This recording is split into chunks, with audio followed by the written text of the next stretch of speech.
আজি আমি সমাজত প্ৰচলিত হৈ থকা কেইটামান গুৰুত্বপূৰ্ণ বিষয়ে কথা পাতিম। আপুনি ভবাৰ দৰে যদি প্ৰিয়জনক পাইছে, বহুত ভাগ্যৱান। বৰ্তমান যাৰ টকা আছে তাৰ সকলো আছে, কিন্তু টকা নথকা সকলৰ একোৱেই নাই। আপোনাক দুখৰ সময়ত সহায় কৰা মানুহ খুব কম সংখ্যকহে পাব।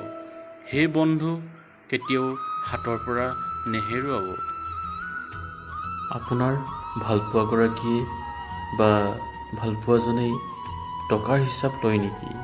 তেতিয়াহ'লে মনত ৰাখিব, সেই প্ৰেম কেতিয়াও চিৰস্থায়ী নহয়।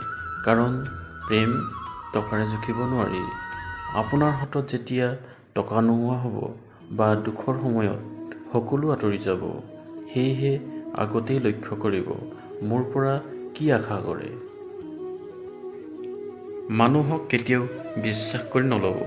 যেতিয়া বিশ্বাস কৰি ল'ব, সেইজনক সেইদিনাৰ পৰাই হেৰুৱালোঁ বুলি ভাবি ল'ব। আৰু বিশ্বাস নকৰাকৈ আপুনি থাকিবও নোৱাৰিব, কাৰণ সময়ত সকলোকে প্ৰয়োজন হয়। সেয়েহে আগ-পিছ ভাবি ল'ব। যেতিয়া নিজৰ ল'ৰা বা ছোৱালীয়ে যি জোঁৱাই বা বোৱাৰীকৰ লগত হাঁহি ধেমালি কৰি থাকিব, তেতিয়া বহুত সুখী। আৰু সেইগৰাকীয়ে যেতিয়া অন্যৰ লগত কথা পাতিব, তেতিয়া কয়, আমুকৰ ঘৰৰ এনেকুৱাহে বা তেনেকুৱাহে।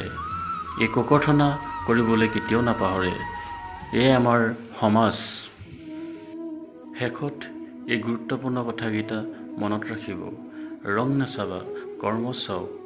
দুখত দুখী নহয়, সুখী হ'বলৈ চেষ্টা কৰক। জ্ঞানী হোৱা, কিন্তু অহংকাৰী কেতিয়াও নহ'বা। ভাল পোৱা, কিন্তু স্বাৰ্থপৰ নহ'বা।